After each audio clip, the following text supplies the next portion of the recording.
função exponencial.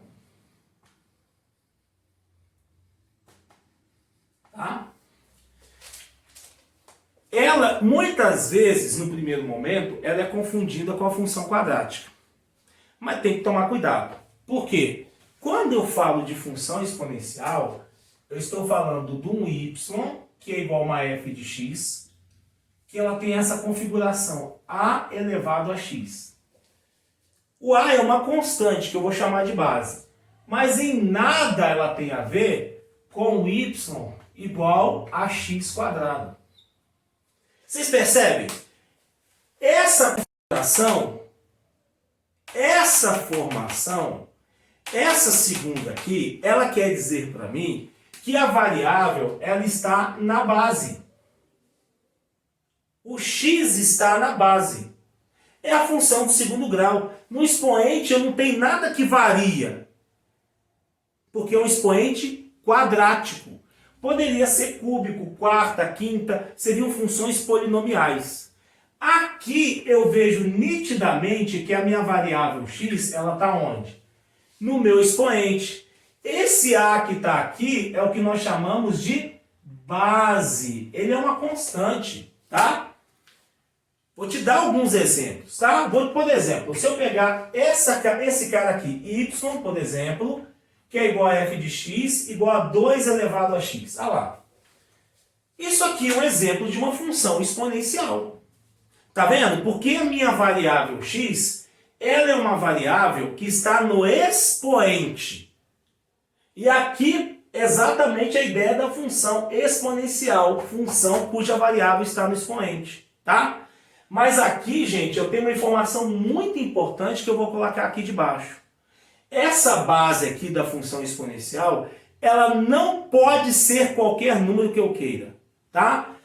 Vou colocar até aqui de canetinha preta, ó, entre parênteses. No caso da função exponencial, a base ela tem que ser maior que 0 e a base tem que ser diferente de 1, tá? Isso aqui é vital e é importante para que eu entenda a ideia de função exponencial. Eu vou falar sobre isso, gente, detalhadamente. Eu gosto de colocar essa chamada aqui só para a galera entender que isso aqui é uma função o quê? É uma função quadrática.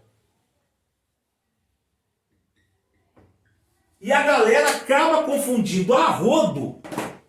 Ah, não, tem aqui quadrado e exponencial. Não, a variável não está no expoente. A variável está no expoente aqui. Esse a é chamado de base, ele é uma constante. E esse cara tem que ser positivo e maior do que 1, como é o caso aqui do 2, tá?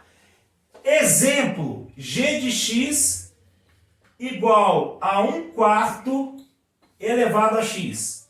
Um outro exemplo de função exponencial, tá vendo? 1/4, que é a minha base, ela é maior do que 0? É. É diferente de 1? É.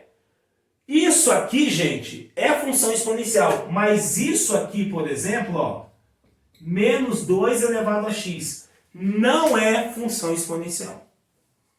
Tá? Isso aqui, vou até colocar aqui embaixo, ó, para vocês lembrarem depois.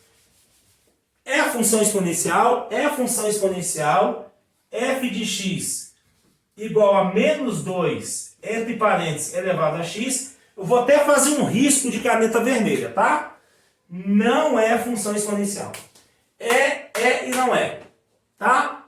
Não é função exponencial, por exemplo, y igual a 1 elevado a x. Não é função exponencial. Porque nós vimos que a base, por exemplo, tem que ser o quê? Maior que 0 e diferente de 1. Base negativa, base igual a 1, não pode ser função exponencial. E por que ela é importante? Por que ela é vital? Gente, essa aqui é a função da pandemia, tá? Ela é a função da pandemia. E ela tem uma relação direta, tá? Uma relação muito importante com uma outra função, que é uma função muito amiguinha dela. É a função logarítmica, que vai ser assunto da próxima aula já, acredito eu. Sem correria, sem pressa. Tá? Mas diante do momento, do tempo que a gente tem vivido, não será surpresa para mim, eu não vou ficar surpreso se no Enem desse ano eu tiver lá várias questões envolvendo gráficos, envolvendo pandemia. E é lógico que inevitavelmente eu vou falar desse camarada, dessa função, tá? Por quê? Porque crescimento populacional tem a ver com função exponencial, tá? Vou te dar um exemplo, tá, gente? Só para a gente poder começar a nossa conversa. Vamos pensar na biologia. Bom, me ajudem aí, tá? Se vocês souberem sim, se não souberem, me falem. Vocês já ouviram falar em mitose e meiose? Sim ou não? Me fala aí. Mitose e meiose. Sim, ok. Todo mundo já ouviu falar em mitose e meiose? Ou não? Ótimo, gente! Vocês já ouviram falar em mitose e meiose. Quando eu falo de mitose e meiose, principalmente a ideia de meiose, eu falo de divisão celular, não é isso?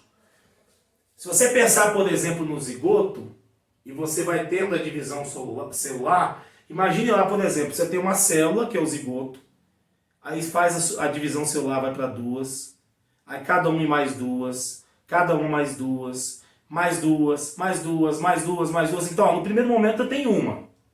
Né? No segundo momento eu vou ter duas. Depois eu vou ter 4.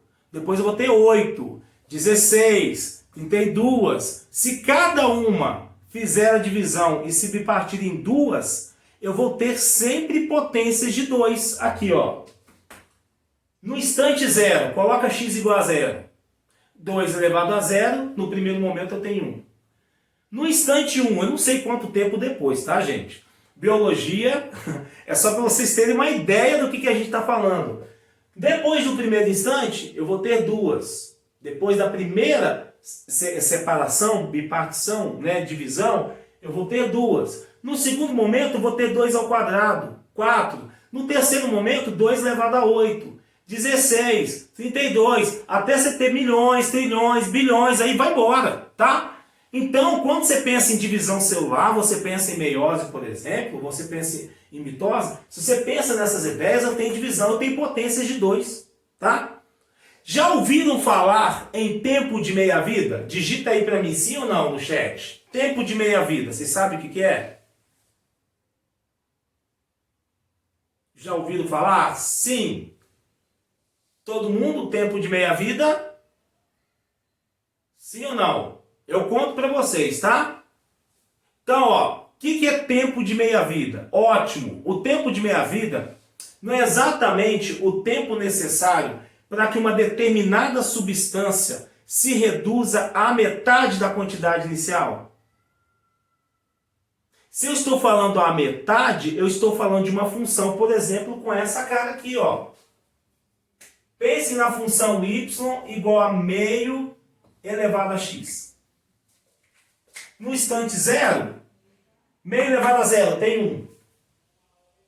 No instante 1, eu tenho meio, já é metade. No instante 2, eu tenho 1/4. O que 1/4 é? Metade de 1 meio. Se eu coloco x igual a 3 aqui, 1 meio ao cubo dá 1/8. O que 1/8 é? Metade de 1/4. O que 1/4 é? Metade de 1 meio. O que 1 meio é? Metade de 1. Tá vendo? O decaimento no tempo de meia-vida, gente, é exponencial. A variável, né, e geralmente é tudo associado ao tempo, não sempre, nem sempre, mas de um modo geral é associado ao tempo, eu tenho trabalhado com o meu x aqui relacionado ao tempo. Então, quanto tempo vai ser necessário para aquela substância cair à metade da quantidade inicial? Tempo de meia-vida, função exponencial. Tá? E ela, por isso, gente, olha o que eu estou falando de matemática, estou falando de ciência da natureza, e aí quando eu pego especificamente na prova de ciência da natureza e matemática, eu tenho uma relação com logaritmos, tá? A gente vai estudar aqui, não dá para estudar agora, é importante, porque essa função aqui, ela é tão rica, matemática financeira. Se eu for falar de juros compostos têm função exponencial e tem logaritmo envolvido, eu vou usar. Quando eu falo, por exemplo, de abalos sísmicos, Terremotos. Eu trabalho com escala logarítmica. Se eu tenho logaritmo, eu tenho função exponencial. Tá vendo? Ah, quando eu for trabalhar, por exemplo, com progressão geométrica e progressão aritmética. Dentro da geografia tem a teoria malthusiana. Malthus, tá? Depois, não sei se vocês já ouviram falar, mas quando eu falo de teoria malthusiana, por exemplo, lá na geografia, olha que doideira. Malthus falava lá atrás que, num determinado momento, o crescimento da população seria na forma de PG, progressão geométrica. Progressão geométrica tem a ver com o quê? Mesmo comportamento da função exponencial. E o crescimento da quantidade de alimentos seria na forma de uma função afim, reta. E na exponencial, o crescimento é absurdo.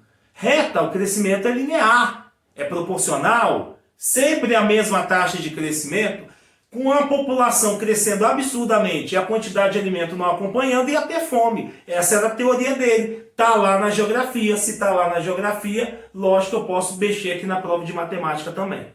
Então, eu estou dando aqui, gente, nessa parte introdutória, uma série de exemplos para que vocês consigam entender qual é o grau de importância da função exponencial.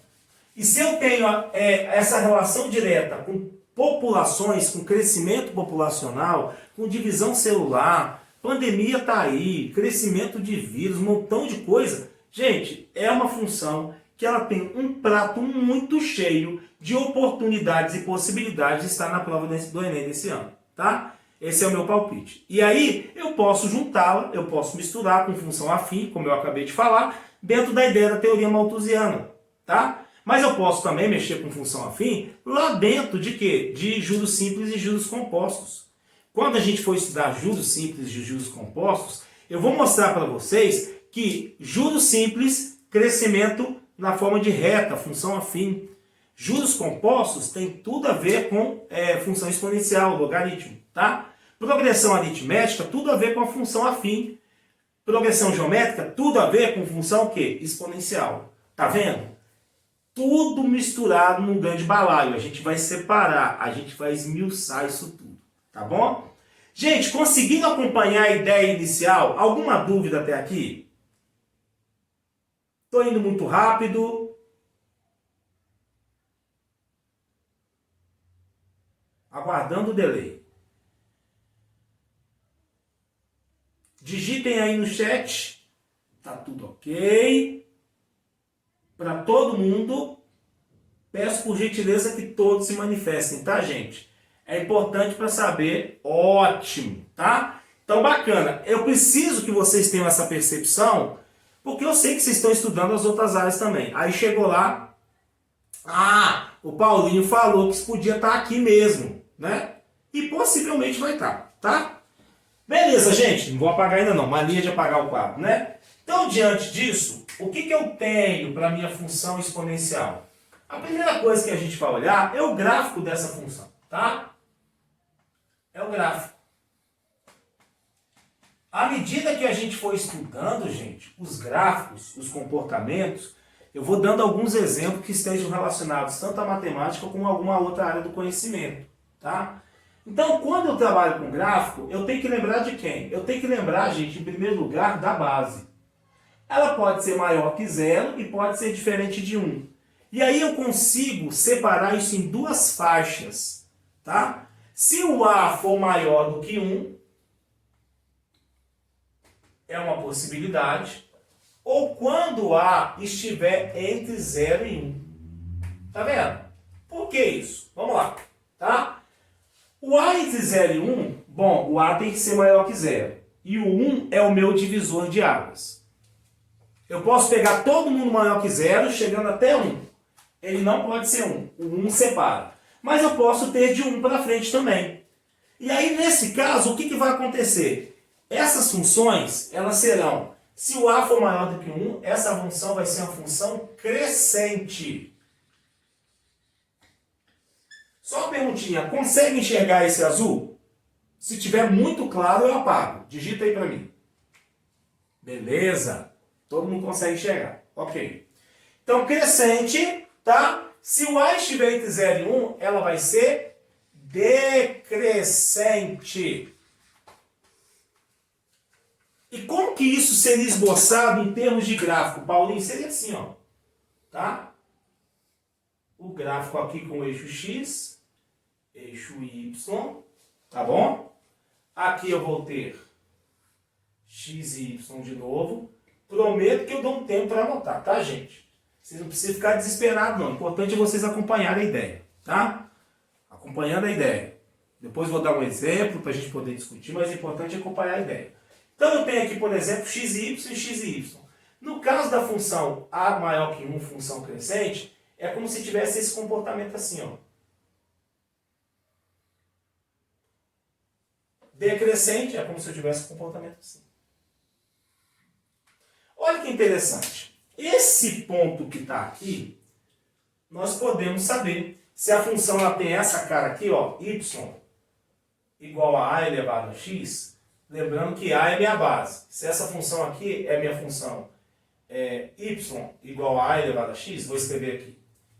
Ó, quando x é, quando x é zero, a gente sabe que a elevado a zero é igual a 1. Então esse cara aqui é o meu y igual a 1. Esse cara eu sei quem que é, 1. E eu sei quem que é esse cara aqui. Esse cara é o meu 1.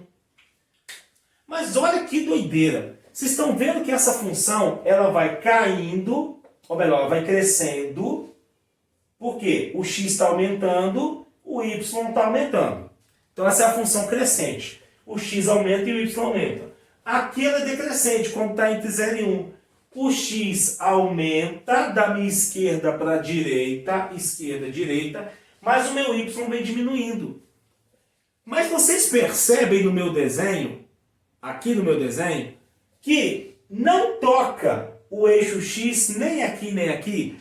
O gráfico ele vai tendendo a encostar o eixo x, mas ele jamais tocará o eixo x. Percebem isso? Não sei se vocês estudando em biologia, tá? Existe alguma coisa assim dentro da biologia. Gente, eu estou dando exemplo, não sei os nomes, tá?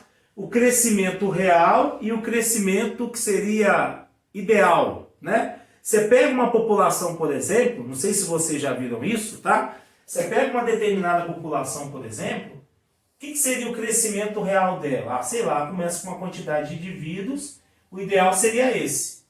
Só que aí, ela não cresce assim, ok? Ela chega em um determinado momento que ela começa a decrescer assim e ela fica perto de uma situação de estabilidade.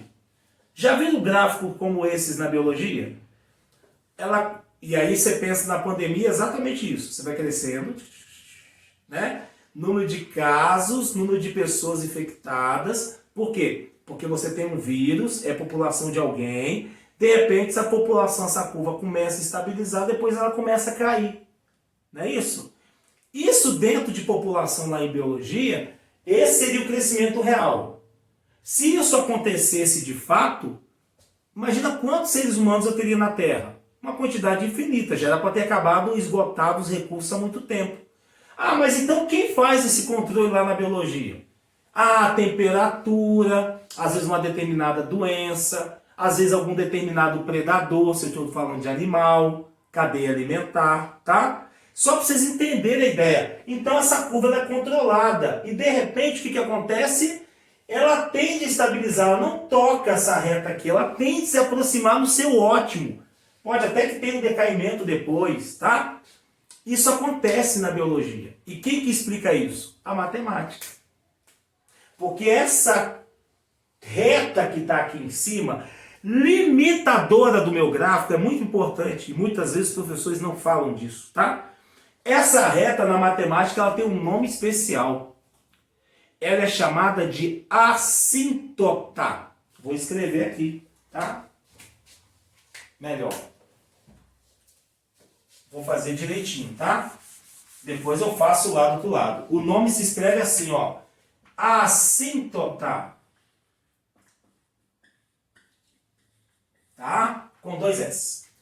Prometo que depois vocês anotarem, eu vou fazer essa observação aqui do lado. O eixo X aqui está funcionando como assíntota. O gráfico ele tende a encostar o eixo X, mas ele não corta, não intercepta, não rasga o eixo X. Nem aqui, nem aqui.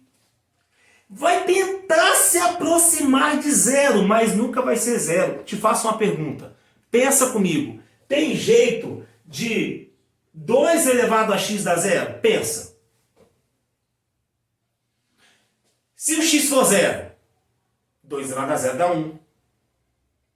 Se o x for positivo, 2 elevado a 1, 2 ao quadrado, 2 ao cubo, 2 à quarta, opa, 16, está indo embora. Não vai chegar no zero. Tá? Se esse x aqui fosse menos 1, 2 elevado a menos 1, a gente sabe que a gente inverte a fração, né? É 1 meio. 2 elevado a menos 2, 1 quarto. A menos 3, 1 oitavo. Pode ser o menor possível, não vai zerar. Vai ficar 1 dividido por 1 trilhão. Isso não é zero, é um número muito pequeno, mas não é zero. Então isso aqui vai ficar absurdamente próximo do eixo x, próximo de zero, mas não vai ser zero. O eixo x é uma assíntota, é uma reta limitadora do gráfico. Como naquele caso da biologia que eu acabei de falar para vocês, aquela reta que estava lá em cima estava fazendo o papel de uma assíntota. É como se a curva tendesse a chegar naquele ótimo, mas estabiliza, não chega. Ou começa a decrescer, ou se mantém estável durante um certo período de tempo. Tá? Gente, vocês entenderam esse conceito? Escreve aí para mim no chat, por gentileza. Escreve aí no chat.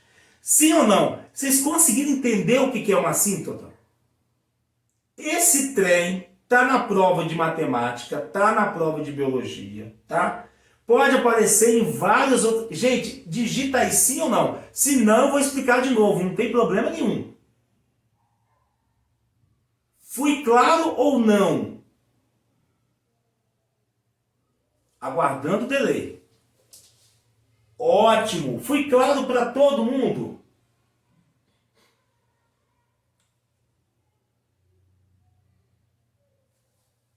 Para todo mundo, gente? Amanda, por gentileza, dá uma olhada se tem alguém lá no grupo do WhatsApp. Ah, ok. Beleza. Qualquer coisa, chama ela no WhatsApp. Se não conseguir voltar, não tem problema. Beleza. A gente vai continuando. Qualquer coisa, você me chama aqui, tá? Você vai monitorando aí a galera para mim, por favor, tá? Então, aqui, por exemplo, o que é essa assíntota? Essa reta limitadora do gráfico. Quando eu estiver trabalhando, olha que interessante.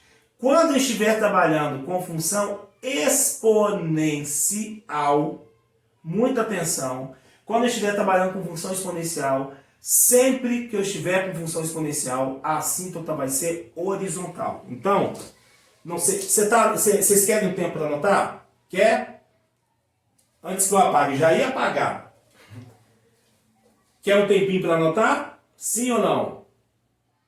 Já copiou, ok. Beleza, né, gente? Vou apagar então, e tem uma série de observações que são importantes. Por quê? Porque a gente vai ter que aprender a resolver equações, isso envolvendo funções, envolvendo assíntotas, envolvendo propriedades de potenciação, tá? E aí fica uma dica muito importante, tá? Eu vou citar as propriedades, mas se quiserem assistir aí a aula do minicurso sobre potenciação e radiciação, para entenderem um pouco melhor a função exponencial, acho que vale a pena. Tem uma aula aí na nossa plataforma, gravadinha, bacana, com vários exemplos, falando de potenciação e radiciação. E é fundamental que aqueles que tiverem necessidade assistam, tá? Para poder complementar esse assunto, porque nós vamos precisar das propriedades de potenciação e radiciação aqui em algum momento, tá? Então, ó.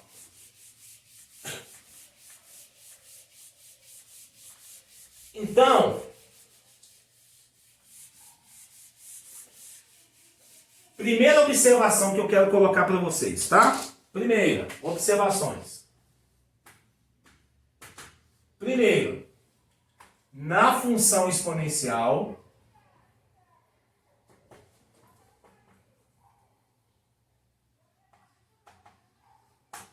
a assíntota é horizontal. É fundamental eu ter essa percepção, tá? É bom vocês anotando porque essas informações não podem passar batidos. Então, na função exponencial, a assíntota ela é horizontal, tá? E aí, gente, não quer dizer que seja só o eixo x, não, tá? Vou te dar um exemplo, ó. Você pega a função, por exemplo, y igual... Vou colocar meio de x, tá bom? Ali eu tinha colocado 2x aqui, eu vou colocar 1 meio de x mais 1. Vou colocar assim, ó.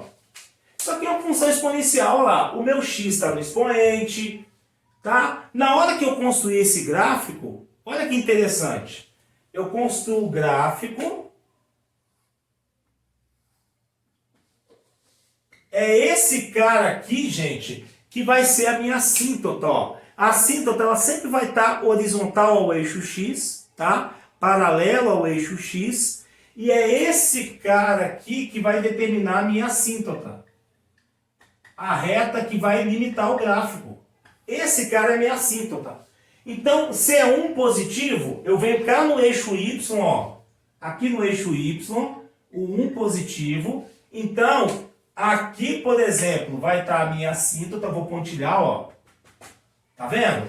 Essa é a minha assíntota. E o meu gráfico vai estar acima. Meio de x, tá vendo? Meio não está entre 0 e 1?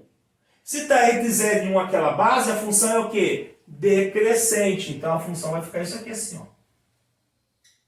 Ela vai tender a tocar na assíntota. A assíntota aqui é o y igual a 1.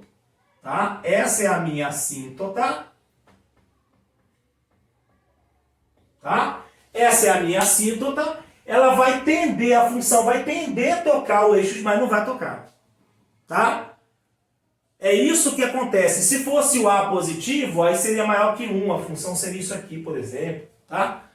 Mas não tem como zerar aquela função. Não tem jeito de zerar. Tá? Por que não tem jeito de zerar? Porque justamente são potências. Não importa se o expoente é 0, positivo ou negativo. Não zera. Somei 1, então subiu um pouco mais ali o gráfico. Ok?